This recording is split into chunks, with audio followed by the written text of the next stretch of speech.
खासदार संजय राऊत यांनी साहित्यिक महामंडळाच्या अध्यक्षा उषा तांबे यांना जे पत्र लिहिलं आहे त्या संदर्भात बोलण्यासाठी स्वतः उषाताई माझ्यासोबत आहेत। तुमची पहिली प्रतिक्रिया, महामंडळाने माफी मागावी असं खासदार राऊत म्हणतात।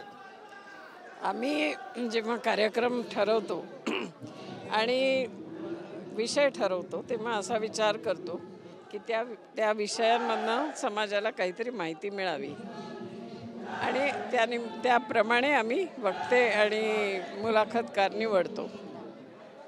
त्यावेळी कसे प्रश्न विचारले जातात आणि त्यावेळी कशी उत्तरं दिली जातात यावर महामंडळाचं काही नियंत्रण नाही, त्यामुळे या विषयावर मी काही जास्त बोलू शकत नाही। नीलम गोरेंनी संमेलनात सहभागी व्हायला 50 लाख रुपये दिले असा आरोप संजय राऊत करत आहेत। त्याच्याबद्दल मी काय बोलू?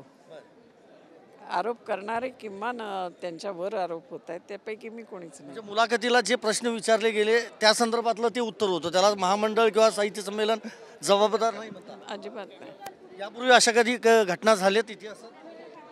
वाद पुष्कळदाच होतात आणि त्यामुळे पुष्कळदा गैरसमजातूनही होतात, त्यामुळे महामंडळ ते एक असा घडणारी घटना संमेलनामध्ये असं धरून पुढे जातं।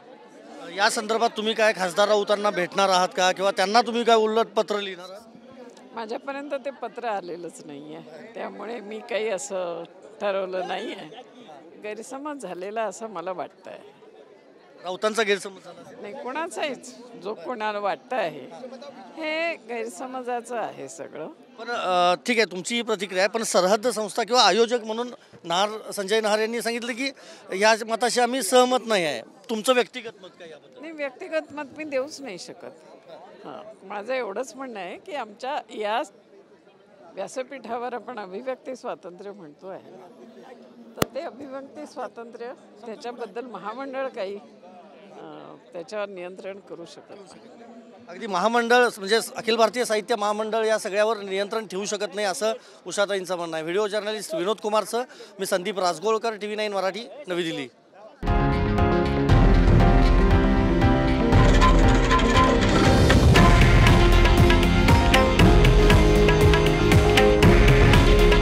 हे आहे देशातील नंबर 1 न्यूज नेटवर्क आणि आपण पाहत आहात TV9 मराठी।